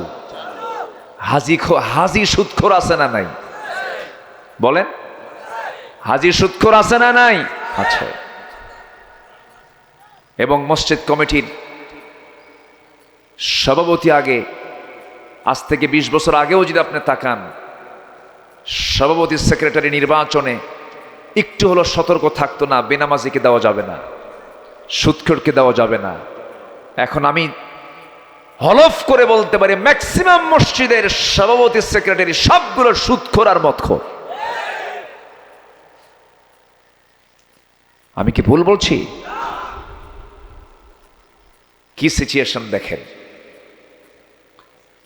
কমিটি দখল করতে করতে মসজিদ কমিটিও দখল। সভাপতি সুদ খায়, সেক্রেটারি মদ খায়, ক্যাশিয়ার জেনা করে। এখন খতিব খুতবা দেবে কেমনে? খতিবের খুতবা দেওয়া তো বড় মুশকিল। যেটি যে লাইনে যাবে সেই লাইনে কথা বললেই কমিটির বিরুদ্ধে ওয়াজ চলে যাবে। হঠাৎ করে একদিন খতিব আয়াতের মধ্যে এমন একটা আয়াত বলছে আলোচনার মধ্যে, যে আয়াতের অর্থ হলো লা তাকুলুর রিবা দাআফা মুদাআফা, তোমরা চক্রাকারে সুদ খায়ও না। তো এই আয়াতটা বলতে নিয়ে খতিবার কাজ পায় নাই, ওই ওয়াজটা করতে নেই সভাপতির দিকে তার নজর চলে গেছে। তো খুতবা শেষ, নামাজও শেষ। নামাজ শেষে খতিবের সামনে সভাপতির সামনে দাঁড়ায় বলে, হুজুর ওয়াজ করলেন সুদের বিরুদ্ধে ওয়াজ করলেন, তাতে আমার কোনো কষ্ট নাই, সমস্যা নেই, কোরআন যেহেতু আসছে আপনি বলেছেন ভালো কথা, কিন্তু আপনি আমার দিকে সে থেকে ওয়াজ করলেন কেন? কি কথা কি বুঝতেছেন আপনারা? সম্মানিত ভাইয়েরা, উচিত ছিল প্রতিটা মুসল্লি সচেতন হয়ে এই বেনামাজি, সুদখোর, মদখোর এই সমস্ত ব্যক্তিদের কমিটি থেকে ঘাড় ধাক্কা দিয়ে বের করে দেওয়া। বরঞ্চ তা না করে আমরা তাদেরকে লালন করেছি, আমরা তাদের যত্ন নিয়েছি, আমরা তাদেরকে সম্মান জানাই, আমরা তাদেরকে শ্রদ্ধা করি, প্রশংসা করতে করতে জান্নাতে পাঠায় দিই। এমন হুজুর আমার দেশে আছে না নাই? আসতে বলবেন না, আছে না নাই? জান্নাতের টিকিট দিয়ে দেয়। জান্নাতের কি টিকিট দিয়ে দেয়। সম্মানিত ভাইয়েরা, সম্মানিত বন্ধুগণ, সিনেমা হল উদ্বোধন হবে, হুজুরে দাওয়াত দেয়, হুজুর দোয়া করে, আল্লাহ এই সিনেমা হলের কাস্টমার বাড়ায় দাও, বরকত বাড়ায় দাও। জোরে বলি নাউজুবিল্লাহ, আরো জোরে কোন নাউজুবিল্লাহ। এই সিনেমা যেন সফল হয়, এই সিনেমার জন্য বরকত হয়, এমন দোয়াও করে। মদের ফ্যাক্টরি উদ্বোধন হবে, মদের ফ্যাক্টরি, হুজুরকে দাওয়াত দেয়, হুজুর দোয়া করে, আল্লাহ মদের ফ্যাক্টরিতে বরকত বাড়ায় দাও। জোরে বলেন নাউজুবিল্লাহ। যুগে যুগে এই জাতীয় মুনাফিক ছিল, এখনো আছে না নাই? আসতে বলবেন না, আছে না নাই? একই কোরআন হাদিস পড়াশোনা করেছে, কোন কোন আলেম সরকারি খরচে নিজের জীবন চালায়, পরিবার চালায়, সরকারি খরচে হজেও যায়। আবার কিছু আলেম ওলামা আছেন একই কোরআন হাদিস পড়েছে, ফাঁসির মঞ্চে ঝুলতে থাকে। সব আলেম কি একরকম? ইমামদের বড় ইমাম হচ্ছেন ইমাম আযম আবু হানিফা রাহমাতুল্লাহ আলাইহি, যার মৃত্যু হয়েছে বাড়িতে না জেলখানায়? বাড়িতে না জেলখানায়? বলা হয়েছিল, আবু হানিফা তুমি আমার পক্ষে একটু মাসলা মাসাইল দিবা, আমার পক্ষে একটু ফতুয়া টতুয়া দিবা। বাদশাহ মনসুর এই কথা বলেছিল। আবু হানিফা বলেছিলেন, আমি তোমার গোলামি করি না, আমি আল্লাহর গোলামি করি। শোনো, আমি তোমাকে আমার রাষ্ট্রের চিফ জাস্টিস বানাবো, প্রধান বিচারপতি বানাবো। তিনি বললেন, তোর মতো জালিমের অধীনে প্রধান বিচারপতি হওয়ার শখ আমার নাই। আল্লাহু আকবার বলবেন না? এটাই হচ্ছে ঈমান। আবু হানিফা রাহমাতুল্লাহ আলাইহি তিনি এতটাই পরিপাটি ছিলেন, তিনি নামাজে যখন দাঁড়াতেন প্রত্যেক ওয়াক্তে নতুন নতুন জামা পরে নামাজে দাঁড়াতেন। তাকে প্রশ্ন করা হলো, এটা কি বিলাসিতা নয়? তিনি বলে ফেললেন, দেখো আমার নিজেরই কাপড়ের দোকান, আল্লাহ আমাকে প্রচুর কাপড়ের মালিক বানিয়েছেন। আমি যখন নামাজে দাঁড়াই তখন মনে হয় আমার আল্লাহ তাআলা আমার সামনে দাঁড়ায় আছে। তো আমি একই কাপড় পরে দাঁড়াবো, এটা কেমন হয়? এই জন্য আল্লাহকে খুশি করার জন্য এক একটা ওয়াক্তে এক একটা কাপড়ে দাঁড়ায় যায়।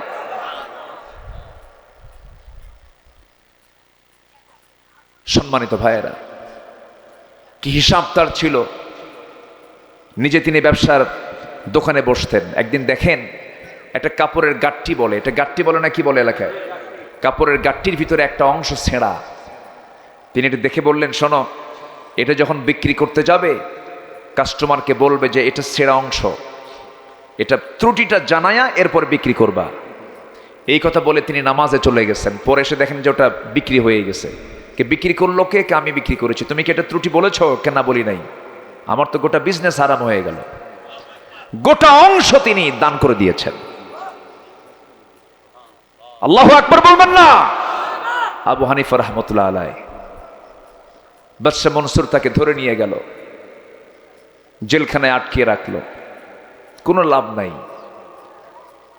কোনো লাভ করতে পারেনি বাদশা মনসুর। বাদশা মনসুর হেরে গেছে। প্রেসার ক্রিয়েট করলো, ছেড়ে দাও, আমার পথে আসো। তিনি বলেন, না, আমি আল্লাহর পথে থাকবো। আল্লাহু আকবার বলেন। মাকে ধরে আনা হলো। বৃদ্ধা মাকে ধরে এনে জেলখানায় হাজতখানার সামনে তাকে দাঁড় করায় রেখে তার মার চোখের সামনে আবু হানিফা রাহমাতুল্লাহ আলাইহির দুইটা হাত পিঠমোড়া দিয়ে বেঁধে দিয়া মাথা থেকে পা পর্যন্ত চাবুক মারে। গোটা শরীরে কালো কালো দাগ হয়ে যায়। বলা হলো, আবু হানিফা, এখনো সময় আছে, তোমার আমার বড় কষ্ট হয়। বাদশা মনসুর যে প্রস্তাব দিয়েছে তুমি তাতে রাজি হয়ে যাও। সঙ্গে সঙ্গে আবু হানিফা রাহমাতুল্লাহ আলাইহি চুপ মেরে থাকলেন এবং বলতে লাগলেন, যদি তোমরা আমাকে মারতে মারতে দুনিয়া থেকে বিদায়ও করে দাও, বাতিলের সামনে আমি মাথা নত করব না। মার চোখের পানি দেখলেন, মাও কান্দেন, সন্তানও কান্দেন। এক পর্যায়ে আবু হানিফা বলছে, মা তুমি কান্দো কেন? তোমার কি হয়েছে বলো, তোমার কি কষ্ট হচ্ছে নাকি? সঙ্গে সঙ্গে মা বলছে, কলিজার টুকরা সন্তান, আল্লাহর কসম করে বলি, তোর প্রতি অত্যাচার দেখে আমি কাঁদি না। আমি কাঁদি এই জন্য, কারণ তুই তো মানুষ, তোর প্রতি যে অত্যাচার গুলো শুরু হয়ে গেছে, অত্যাচার সহ্য করতে না পেরে না জেনে কখন তুই জালিমের অনুসারী হয়ে যাস, এই জন্য আমি কাঁদি।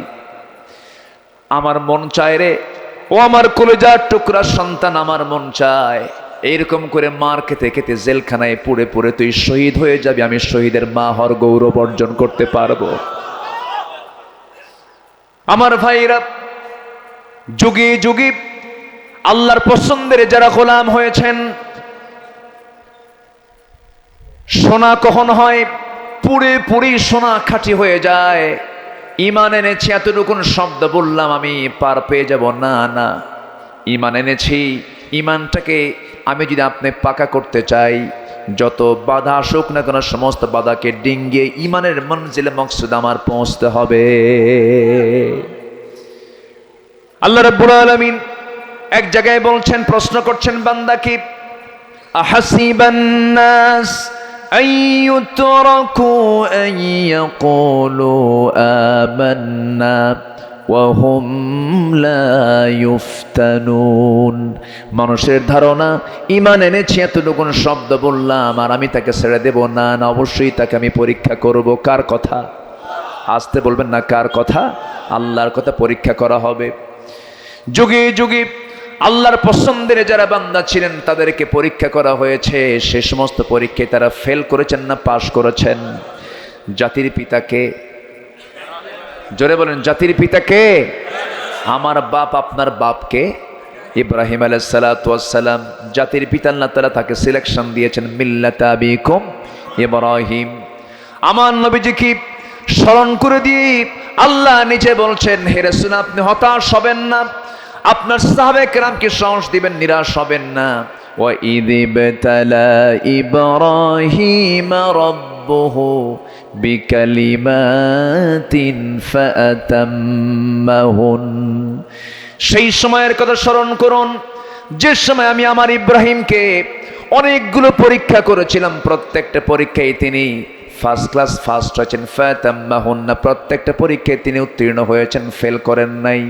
অতএব আপনাকে পরীক্ষা করা হবে, আপনাকেও পাশ করতে হবে। দিন তেমনি এমনি আসে নাই।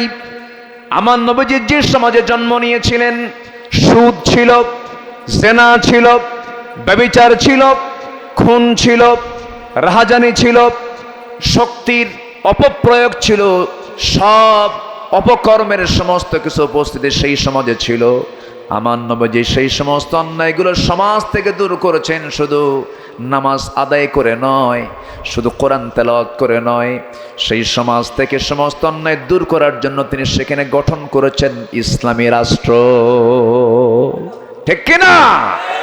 কিসের আইন প্রতিষ্ঠা করেছেন? কিসের আইন প্রতিষ্ঠা করেছেন? আল্লাহর আইনকে তিনি প্রতিষ্ঠা করেছেন।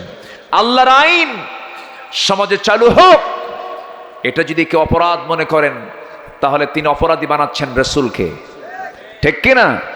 এই জমিনটা কার? এই জমিনটা কার? ওই আসমানটা কার? ওই সূর্যটা কার? ওই সাত সমুদ্র কার? অতএব এই জমিনের সকল অশান্তি দূর করার জন্য আইন দরকার কার? এই জমিন আল্লাহর দিন কায়েম হোক। সবাই কি চান? চান? কারা কারা হাত উঁচু করে দেখান মুসলমান।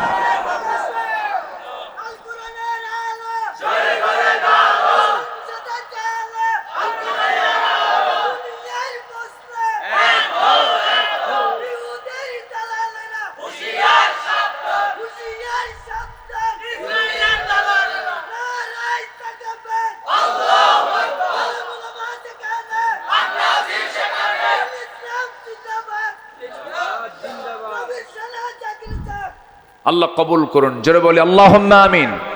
আরো জোরে আমিন।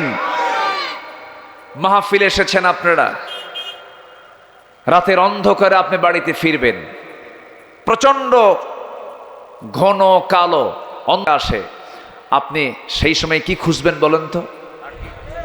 লাঠি খুঁজবেন। লাঠি পেলেন আপনি, কিন্তু লাঠি আছে, কিন্তু মারবেন যে কোথায়? অন্ধকার তো, কি নাই? লাইট নাই। তা লাইট ছাড়া লাঠির কি কোনো দাম আছে? বরঞ্চ মারতে গিয়ে তার একটা বেকাদাও হতে পারে, যদি লেজে মারেন। আচ্ছা, তাহলে আপনার হাতে লাঠি আছে, লাইট নাই, হবে না। আবার শুধু লাইট আছে, লাঠি নাই, তাও হবে না। তাহলে লাঠিও দরকার, আলো দরকার। লাঠি দরকার, আলো দরকার। সামনে সাপ ফনা পেকে আছে, আপনাকে সবল দেবে, দংশন করবে। এই দংশন থেকে বাঁচার জন্য প্রথমে আপনার দায়িত্ব হচ্ছে লাইট দিয়ে আপনার শিকার, আপনার আক্রমণটাকে নির্দিষ্ট করা। হাতে লাঠি আছে, বাস তার গ্রীবায় গিয়ে, ঘাড়ে গিয়ে আপনি একটা আঘাত করলেন, মরে গেল। ঠিক তেমনি সমাজের মধ্যে সাপরূপী কিছু পাপ আছে, আছে না নাই? সাপরূপী কিছু পাপ আছে। ধরুন মদ, ধরুন জেনা, ধরুন সুদ, ধরুন পর্দাহীনতা, ধরুন জুলুম, ধরুন খুন। এই সমস্ত সাপরূপী পাপকে আপনি যদি দমন করতে চান, মোচন করতে চান, নির্মূল করতে চান, এর জন্য একটা আলোর দরকার। সে আলোটার নাম কি? সে আলোটার নাম কি বলেন? কোরআন। আলো আছে, এবং সে আলো তো দরকার। সেই সাপরূপী পাপকে দমন করার জন্য একটা লাঠির দরকার। সেই লাঠির নাম হলো রাষ্ট্রীয় শক্তি। কি শক্তি বলেন? রাষ্ট্রীয় শক্তি। আমার নবীজি মক্কায় যতদিন ছিলেন দাওয়াতি কাজ করেছেন, নামাজ পড়েছেন, কাবার দিক হয়ে নামাজ পড়েছেন বটে, 13 বছর মক্কায় থেকেছেন, কিন্তু যে কাবাকে লক্ষ্য করে তিনি নামাজ পড়েছেন, সেই কাবার ভিতরে ছিল মূর্তি কয়টা? 360টা মূর্তি ছিল। রসুল মক্কায় থাকাকালীন কি সেই 360টা মূর্তি সরাতে পেরেছিলেন? না, পারেন নাই। কেন পারেন নাই? এটার মূল কারণ হলো, হেতু হলো, সেই সময় সমাজে চালু ছিল না কার বিধান? কার বিধান চালু ছিল না? তখন মক্কার সিটি মেয়র ছিল হলো আবু জেহেল। রসুল ছিলেন তার নাগরিক, রসুলের হাতে পাওয়ার ছিল না। আমার নবীজি একদিন শখ করলেন যে আমি এই কাবার ভিতরে ঢুকবো। কাবার চাবি ছিল ওসমান বিন তালহার হাতে, এখনো সেই বংশের হাতেই কাবার চাবি আছে, রসুল বলে গেছেন। তো ওসমান বিন তালহাকে ডাক দিয়ে বললেন, ওসমান, একটা কথা বলবো, কি তুমি কি কাবার চাবিটা আমাকে দিবা? এই কথা শোনা মাত্রই ওসমান বিন তালহা রাদিয়াল্লাহু তাআলা সে সময় ইসলাম কবুল করেননি, রসুলকে একটা ধাক্কা মারলেন। আমার নবীজি মুখ থুবড়ে পড়ে গেলেন।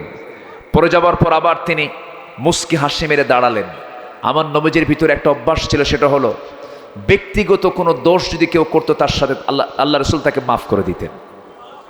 আমার নবীজি আস্তে করে দাঁড়ায় গেলেন, দাঁড়ায় গিয়ে বললেন, ওসমান বিন তালহা, আজকে তোমার ক্ষমতা আছে, দাপট আছে, সেই দাপটে তুমি আজকে আমার প্রতি জুলুম করে জমিনে ফেলে দিলা আমাকে ধাক্কা মেরে। তুমি কি জানো ওসমান বিন তালহা, তোমার হাতে আজকে যে কাবার চাবি শোভা পাচ্ছে, ওই চাবিটা আল্লাহ তাআলা একদিন আমার হাতে তুলে দিবেন। ওসমান বিন তালহা হতভম্ব হয়ে গেছে, আশ্চর্য হয়ে গেল, কারণ আব্দুল্লাহর পুত্র মুহাম্মদ বিন আব্দুল্লাহ যা বলে তা তো সত্যই বলে, এটা তো বাস্তবে রূপ নিয়ে নেবে। সঙ্গে সঙ্গে রাসূলকে কাছে টেনে কানে কানে বলতেছে, মুহাম্মদ শোনো, আমি তোমাকে এই চাবিটা দিতে পারি, কিন্তু চাবি দেব, শর্ত হলো আবু জেলের কানে যেন সংবাদটা না যায়, জানলে তো সমস্যা হয়, নেতা গরম হয়ে যাবে। ঠিক আছে, কেউ জানবে না। আমার নবীজি কাবার চাবিটা হাতের মধ্যে নিয়ে বুক ভরা আশা নিয়ে তিনি কাবার চাবিটা খুললেন, তালাটা খুললেন। ভিতরে ঢোকা মাত্রই দেখতে পেলেন 360টা মূর্তি, লাত মানত ওজ্জা সহ সমস্ত মূর্তিগুলো সব ভিতরে, সেই কুরাইশরা, পুরোহিতরা, এই পত্তলিকরা সব সাজিয়ে সাজিয়ে রেখে দিয়েছে। রাসূল যখন দেখতে পেলেন আমার নবীর রক্তের মধ্যে ইব্রাহিমের রক্ত আছে না নাই, ইসমাইলের রক্ত আছে না নাই, আমার নবীর রাগ ইব্রাহিমের মতো হয়ে গেছে, কারণ ইব্রাহিমের সন্তান তো তিনি। প্রচন্ড খেপে গেছেন, রেগে গেছেন। মনে মনে চিন্তা করলেন, একটা মূর্তিও রাখবো না, সব ভেঙ্গে চুরমার করে দেব, এমন চিন্তা যখন মাথায় নিলেন। কিন্তু ক্ষমতা তো রাসূল নাই, রাষ্ট্রে তো ইসলাম কায়েম হয়ে যায় নাই। আমার নবী আস্তে করে ঘর থেকে বের হলেন, কিন্তু ভাঙতে পারলেন না। কিন্তু দোয়া করলেন কি? তিনি দোয়া করলেন, وقل رب أدخلني مدخل صدق وأخرجني مخرج صدق واجعل لي من لدنك سلطانا نصيرا। আয় আল্লাহ তাআলা, তুমি আমাকে রাষ্ট্রীয় ক্ষমতা দিয়ে দাও। আল্লাহর কাছে দোয়া করলেন।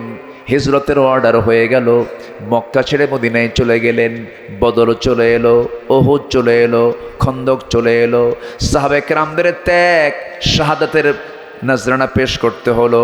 আল্লাহর জমিনের দিন কায়েমের জন্য যদি নবীর দেহ থেকে রক্ত ঝরানোর প্রয়োজন হয়, দাঁত ভাঙ্গার যদি প্রয়োজন হয়, আজকেও জমিনের দিন কায়েমের জন্য আমার আপনার জীবন থেকে ও রক্ত ঝরানোর দরকার আছে না নাই? আমার ভাইয়েরা, দিন কায়েম যদি হয়ে যায়, সেই সমাজে দিন মানাটা সহজ হয়ে যায়। দিন কায়েম যদি হয়ে যায়, সেই সমাজে ইসলাম মানা সহজ হয়ে যাবে। আসুন না আমরা শেখ আমাদের দিনের জন্য কাজ করি। নামাজ তো নিজে পড়বই, নামাজ কায়েমের জন্য চেষ্টা চালাবো। নফসের বিরুদ্ধে অবস্থান করব, নফসের পক্ষে কাজ করব না। আল্লাহ বলছেন, নামাজ যদি ছেড়ে দাও, নফসের পক্ষে যদি কাজ করো, আমি তোমাকে জাহান্নামের গর্তের মধ্যে ঢুকায় দেব। তবে হ্যাঁ, 3টা কাজ যারা বান্দা করে আসবে, আমি তাদেরকে সম্মানজনক জান্নাত দিয়ে দেব। যেরকম সুবহানাল্লাহ। কোন কোন আমলগুলো? আল্লাহ রাব্বুল আলামিন বলেন সূরা মারইয়ামের পরবর্তী 60 নম্বর আয়াতে বলছেন, ইল্লা মান তাবা ওয়া আমানা ওয়া আমিলা সালিহান ফাউলাইকা ইয়াদখুলুনাল জান্নাহ فأولئك يدخلون الجنة ولا يظلمون شيئا। জোরে বলুন আল্লাহু আকবার। তবে হ্যাঁ, যে সমস্ত বান্দাগুলো তওবা করে ফিরে আসবে, যে বান্দা তওবা করবে, তওবার দরজা এখনো আছে না নাই? আসতে বলবেন না, আছে না নাই? তওবা মানে হলো, ও আল্লাহ, ভুল করেছি, তুমি আমাকে মাফ করে দাও, এই ভুল আর জীবনে করব না। আল্লাহ, ভুল করে বাম দলগুলো করেছি, বাম দল আর করবো না, তোমার দল করব। আল্লাহ, জেনা করেছি, আর জীবনে জেনা করব না, তোমার পথে টিকে থাকবো। আল্লাহ, চুরি করেছি, আজকে থেকে চুরির কাজ বন্ধ করলাম। আল্লাহ, ডাকাতি করেছি, আর ডাকাতি করবো না, রাস্তা মানুষ কাটকাবো না, ছিনতাই করব না, তওবা করলাম। এমন জাতীয় সিদ্ধান্ত যদি বান্দা নিতে পারে, তওবা যদি করতে পারে, আল্লাহ বলেন, বান্দারে, তওবার ফলাফল হলো আমার জান্নাত। যেরকম সুবহানাল্লাহ। তওবা করব কার কাছে? আসতে বলবেন না, কার কাছে? এরপর আল্লাহ রাব্বুল আলামিন বলছেন, ওয়া আমানা, ভালো করে যারা ঈমান আনবি, ভালো করে যারা মজবুত ঈমান আনবে, আল্লাহ তাআলা তাদেরকেও মাফ করে দিবেন। নাম্বার 3 হলো আমিলা সলিহান, নেক আমল যারা করবে, খারাপ আমল থেকে যারা নিজেদেরকে বাঁচাবে। টাকা খরচ নিয়ে টাকা দেয় না এমন লোক আজকে সমাজে কম না বেশি? আসতে কয় এখন টাকা খরচ দেওয়া কি বিপদ না নিরাপদ? বলেন, টাকা কাউকে খরচ দেওয়া বিপদ না নিরাপদ? বিপদ। অথচ কর্জে হাসানা, দান করলে যে সব, তার চেয়ে বেশি সব হলো কর্জে হাসানা। আজকে কর্জে হাসানা বন্ধ হয়ে গেছে, সুদ চালু হয়ে গেছে। সম্মানিত ভাইয়েরা, আমানতদারিতে নাই বললেই চলে। আমার রাসূলকে প্রশ্ন করা হলো, মাতা সাআ, কিয়ামত কখন হবে? ইদা উদিআতিল আমানা, যখন আমানতদারিতে নষ্ট হয়ে যাবে তখন কিয়ামত চলে আসবে। সে আমানতদারিতে আজকে নেই বললেই চলে। এরপর সমাজে আরেকটা সবচেয়ে বড় ক্রাইসিস, আজকের মাহফিল আমি শুনেছি মা বোনরা নাকি মাহফিল অনেক আসছেন। সমাজে একটা ক্রাইসিস আমরা প্রায় আমাদের কানে আসে, প্রশ্ন আকারে আসে, সেটা হলো শ্রদ্ধাবোধটা আজকে সমাজ থেকে উঠে যাওয়ার পথে। যেরকম স্ত্রী হয়ে স্বামীর প্রতি যে শ্রদ্ধাবোধ আমার দাদি নানির ভিতরে যা ছিল, আজকে ভাবির মধ্যে তা কি আছে? আসতে বলবেন না আছে? কোনোদিন কি কেউ শুনেছেন দাদির মুখে দাদার নাম উচ্চারণ করা? দাদি কখনো দাদার নাম ধরে ডাকেন নাই। বলতে অমুকের বাপ, অমুকের ভাই, অমুকের চাচা, সম্মান দিয়ে কথা বলেছেন। কিন্তু আজকের শিক্ষিত ভাবি স্বামীকে চোখ রাঙিয়ে কথা বলে, এমন মহিলার সংখ্যা এখন কম না বেশি? কম না বেশি? বেশি। অথচ স্বামী যদি সকালবেলা যদি কোনো স্ত্রীকে যদি লানত দেয়, মানে অর্থাৎ অসন্তুষ্ট যদি হয়, সন্ধ্যা পর্যন্ত ফেরেশতারা তাকে লানত দেয়। এই জন্য পৃথিবীতে সেজদার যদি কোনো হুকুম থাকতো, প্রত্যেক স্ত্রী তার স্বামীকে সম্মানজনক সেজদা দিত। এত বড় গুরুত্বপূর্ণ একটা পথ, গুরুত্বপূর্ণ একটা পার্সন হচ্ছে স্বামী স্ত্রীর কাছে। আবার আমার মায়েরা হয়তো মনে মনে চিন্তা করছেন, হুজুর আপনি পুরুষ জাত তো স্বামীর পক্ষে ভালোই বলতেছেন, আমাদের পক্ষে তো কিছু বলবেন না। স্ত্রীর সম্মান, স্ত্রীর মর্যাদাও ইসলাম দিয়েছে। কিন্তু স্বামী স্ত্রী যদি নামাজে দাঁড়ায়, ইমাম হবে কে? আজ থেকে ইমাম হবে কে? স্বামী। এখন আপনি যদি বলেন যে হুজুর 7 দিন আমার স্বামী ইমাম হবে আর 7 দিন আমি ইমাম হব, তাহলে কি কাম হবে? হবে না। আল্লাহ যাকে আর রিজালু কাওয়ামুনা আলান নিসা, আল্লাহ তাআলা নারীকে পুরুষের পরিচালক না, পুরুষকে নারীর পরিচালক বানিয়েছেন, পুরুষকে নারীর পরিচালক বানিয়েছেন। নারীকে পরিচালনা করবে হলো পুরুষ। ইসলাম এটা নির্দেশনা দিয়েছে। স্বামীর দায়িত্ব স্ত্রী পালন করবে না স্ত্রীর দায়িত্ব স্বামী পালন করবে? স্বামী খাওয়াবে না বউ খাওয়াবে? বলেন, খাওয়ানো ফরজটা কার জন্য? স্ত্রীর জন্য, স্বামীর জন্য? স্বামীর দায়িত্ব হলো স্ত্রীর ভরণ পোষণ এভরিথিং আদায় করা। সুন্নত মনে করে না ফরজ মনে করে? ফরজ মনে করে। তাহলে যার দায়িত্ব বেশি তার সম্মানটা কি? আসতে কয়, তার সম্মানটা কি? বেশি। এর মানে ইসলাম নারীকে ঠকায় নাই, ইসলাম স্ত্রীকে দাম দেয় না তা কিন্তু না। আবার ইসলাম বলছে যে স্ত্রী বলবে আমার স্বামীটা ভালো, আল্লাহ বলবেন ওই বান্দাটা আমার কাছে ভালো। যেরকম সুবহানাল্লাহ। তাহলে অন্যের কাছে ভালো হওয়া দরকার আগে না বইয়ের কাছে আগে ভালো হওয়া দরকার? স্ত্রীর কাছে আগে ভালো হওয়া দরকার। এটাও গুরুত্বপূর্ণ বিষয়। কিন্তু স্বামীকে দাম দিতেই চায় না। মার্কেটে তো এখন আর স্বামীরা যায় না। স্বামীকে এক ধমক দিয়া, ঢং ঢং করে একটা হাই হিল লাগাইয়া, বেনেটে একখান ব্যাগ লাগাইয়া, ঘাড়ে লটকায় দিয়া, মাথার চুলগুলো ছেড়ে দিয়া, কপাল কি দেয়, কপালে টিপটা লাগায়া দিয়া, আশকারা মাস্কারা এবং ঝাঁঝালো সেন্ট একখান গায়ে লাগায় দিয়া, 3 পিস পরে রমজানের শেষ দশকে এতেকাফ, রমজানের শেষ দশকে কদর, সেই কদর তালাশ করার জন্য রাতের বেলা মার্কেটে চলে যায়। নাউজুবিল্লাহ বলবেন না? যেরকম নাউজুবিল্লাহ। স্বামীকে ডাক দিয়ে বলে, তুমি কি মার্কেট বুঝো? তুমি গতবার মার্কেটে গেছিলা, 800 টাকার শাড়ি 2000 টাকা দিয়ে কিনে আনছো, তুমি তো সংসার ধ্বংস করবা। স্বামীকে এক ধমক দিয়ে বলে, তুমি থাকো, সিল্কের শাড়ি আসছে নতুন কালেকশন, আমারই যেতে হবে, আমারই কিনতে হবে। কে বাচ্চা দেখবে কে? স্বামী বলে, বাচ্চা দেখবে কে? কে বাচ্চা মার্কেটে নেওয়া যাবে না, বাচ্চা মার্কেটে নিলে চাপা চাবিতে বাচ্চা মরে যাবে, ও যে কুল বালুস হবে এটার খেয়াল নাই, এ তো মাথায় থাকে না। সন্তানকে স্বামীর কোলে উঠায় দিয়া বলে, তুমি সন্তান দেখো, তুমি দুধ খাওয়াও। দুধ খাওয়ানোর দায়িত্ব দিল কারে? স্বামীরে। দিয়া চলে গেল ঢং ঢং করে মার্কেটে। দোকানদারের সামনে গিয়ে ঠ্যাংয়ের উপরে ঠ্যাং তুলে দোকানদারকে লক্ষ্য করে বলে, ভাইয়া একটা শাড়ি দেখানো যাবে কি? এত সুন্দর মাখরাজার সিফাত, এত সুন্দর শব্দ চয়ন, স্বামীর সামনে ঝাঁকি মেরে কথা বলে, আর দোকানদারের সামনে একদম মাখরাজ সিফাত সহকারে সুন্দর উচ্চারণ করে কথা বলে, ঠিক কিনা? দোকানদার তো সুন্দর কথা শুই না, ইমান তো দুর্বল হয়ে গেছে।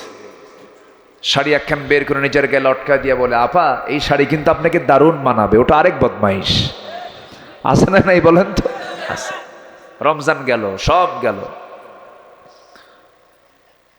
আমার মা, আপনার সুন্দর কথা স্বামীর জন্য বরাদ্দ করুন, সুন্দর কাপড় স্বামীর জন্য বরাদ্দ করুন, সুন্দর সাজানি যত সাজবেন আপনি স্বামীর সামনে সাজুন, আপনার জন্য আল্লাহ তাআলা জান্নাত সাজায় রাখবেন। আল্লাহু আকবার বলেন। স্বামীর সামনে পুরান কাপড় চোপড় পরে, গন্ধওয়ালা কাপড় চোপড় পরে, আর বাইরে গেলে পরে সুন্দর কাপড় চোপড় পরে বাইরে বের হয়, কাকে দেখায়? দেখায় কাকে? স্বামীকে দেখানোর জন্য বাইরে যায় না, মানুষকে দেখানোর জন্য যায়, পরপুরুষকে দেখানোর জন্য যায়। এগুলো করা যাবে না। ছোট্ট একটা ইতিহাস আমার মনে পড়লো। ওই আনাস বিন মালিকের মা উম্মে সুলাইম রাদিয়াল্লাহু তাআলা আনহা, তিনি, হ্যাঁ শেষ করে দিচ্ছি, শেষ করে দিই, আলোচনা চালাবো চালাবো আপনারা যাবেন না তো থাকেন, আমি যাই। খুব ভালো, বলি আলহামদুলিল্লাহ, জোরে বলি আলহামদুলিল্লাহ। আমিও শেষ করে দেবো ইনশাল্লাহ। জাস্ট ছোট্ট একটা ইতিহাস আমার মনে পড়ল। জি, আমরা দোয়া করে দেবো ইনশাআল্লাহ।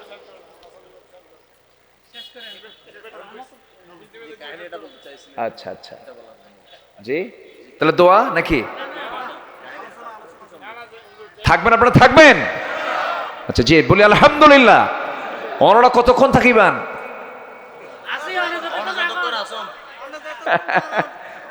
আচ্ছা,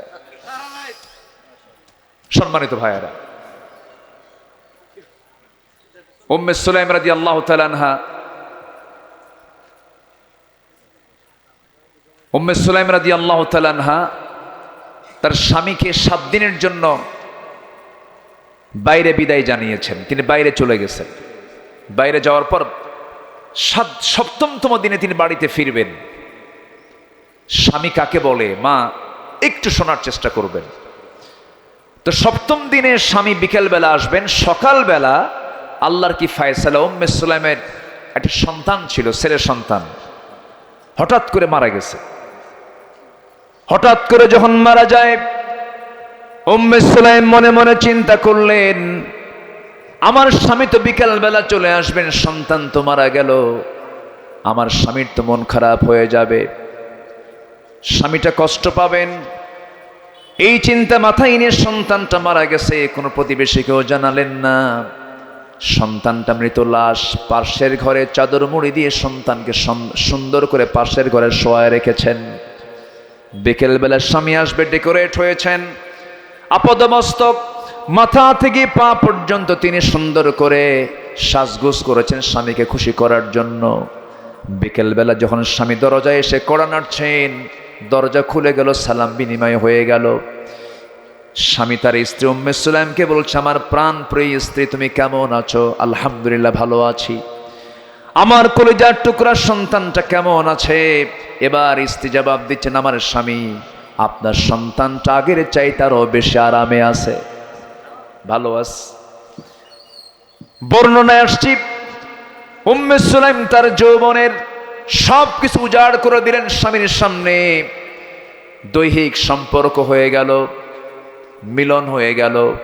বেশ কিছুক্ষণ চলে যাবার পর স্বামী বলছেন, আমার স্ত্রী অনেকক্ষণ ধরে ঘরে অবস্থান করছে, আমার সন্তানের কোনো আনাগোনা নাই কেন? আমার সন্তান কথা বলে না, আমার সন্তানের কোনো আওয়াজ নাই, আমার সন্তানটা কোথায় গেল? আমার সন্তানের তথ্যটা আমার কাছে মনে হচ্ছে কেমন গোপন গোপন করেছ। সঙ্গে সঙ্গে স্ত্রীর চোখে পানি টলমলো করছে। স্ত্রী বলছেন, আমার স্বামী গো, আমার স্বামী, আপনার সন্তানের তথ্য আমি কতক্ষণ গোপন করব? আপনার সন্তান তেমন দেশে বেড়াতে গেছে যে দেশ থেকে মানুষ আর কোনোদিন ফিরে আসে না। এই কথা শোনার সঙ্গে সঙ্গে উম্মে সুলাইমের কথা শোনার সঙ্গে সঙ্গে স্বামীটার মন খারাপ হয়ে গেল। তুমি আমার নাপাকি হওয়ার পূর্বে, স্ত্রী সহবাসের পূর্বে আমাকে এমন তথ্য কেন আড়াল করলে? আমাকে তুমি কেন বললে না? আমি মনক্ষুণ্ণ হলাম। এই কথা বলে তিনি নবীর দরবারে গিয়েছেন, গিয়ে বললেন, ইয়া রাসূলুল্লাহি, আমার স্ত্রী আমার সঙ্গে এমন আচরণ করেছে, আমার মনটা খারাপ হয়ে গেছে, সে আমাকে আগে কেন বলল না? রাসূল বলছেন, ওরে আমার সাহাবী, গতকাল কি আমার প্রাণ প্রিয়া সাহাবী উম্মে সুলাইম তোমার স্ত্রী তোমার সঙ্গে তোমার খুশির জন্য যে আচরণটা করেছে, তার গোটা জিন্দেগির শ্রেষ্ঠ আমল তার গতকাল হয়ে গেছে। আমি তোমাদের জন্য দোয়া করি, আল্লাহ তাআলা যেন তোমাদেরকে আর একটা নতুন সন্তান, বরকতময় সন্তান দান করেন। হাদিসে আসছে, আব্দুল্লাহ নামে একজন জগদ্দন্য মুহাদ্দিসের জন্ম সেই উরস আবার হয়েছিল। যেরকম সুবহানাল্লাহ। আমার মা, আলোচনার বহু সাবজেক্ট ছিল, এক রাত পেয়েছে, একটা অংশ পেয়েছি, শুধু বলবো মা, জান্নাতটা আপনার জন্য খুবই সহজ। নাম্বার 1, আপনার জন্য 5 ওয়াক্ত নামাজ। নাম্বার 2, রমজান মাসে রোজা সহ মাঝে মাঝে রোজা পালন করা। যেমন শাওয়াল চাঁদের যদি কেউ 6টা রোজা রাখতে পারে, রমজান পরবর্তী শাওয়াল চাঁদের যদি 6টা রোজা কেউ রাখতে পারে, সুম্মাত বাহু 6টা রোজা যদি রাখতে পারে, কাসিয়ামিদ দাহারি, একটানা 1 বছর রোজা রাখলে যে সওয়াবটা হবে তার সমান আল্লাহ তাআলা 6 রোজায় দিয়ে দেন। নাম্বার 3 হলো স্বামীকে দাম দেওয়া। নাম্বার 4 হলো সতীত্বের হেফাজত করা, পর্দায় থাকা, নিজের চামড়া নিজের সৌন্দর্যকে অন্যের সামনে প্লেস না করে স্বামীর সামনে প্লেস করা। এই 4টা আমল করবেন, আল্লাহ রাব্বুল আলামিন আপনার জন্য 8টা জান্নাতের সমস্ত দরজা আল্লাহ রাব্বুল আলামিন খোলা রাখবেন। জোরে বলি সুবহানাল্লাহ। আল্লাহ তাআলা মাদেরকে আমল করার তৌফিক দান করুন।